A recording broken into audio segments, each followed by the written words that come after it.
এক ছিল ঘন জঙ্গল। সেই জঙ্গলে থাকতো এক দারুণ বাঘ। তার গায়ে কালো ডোরা, দেখতে খুব সুন্দর। বাঘটা ছিল খুব শক্তিশালী, সে ছিল খুব চালাক। একই জঙ্গলে থাকতো এক রাজকীয় সিংহ, তার ছিল ঘন কেশর।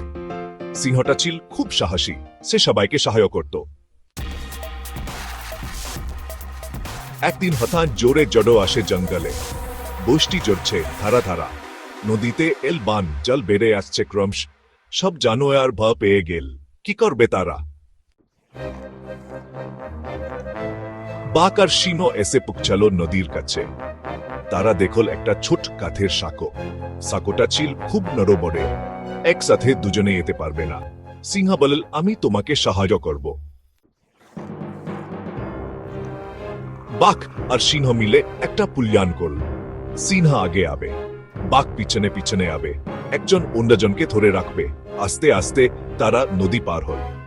সবাই বুঝতে পারল একটাই বল, একসাথে করলে হে কোনো বিপদ দূর হয়।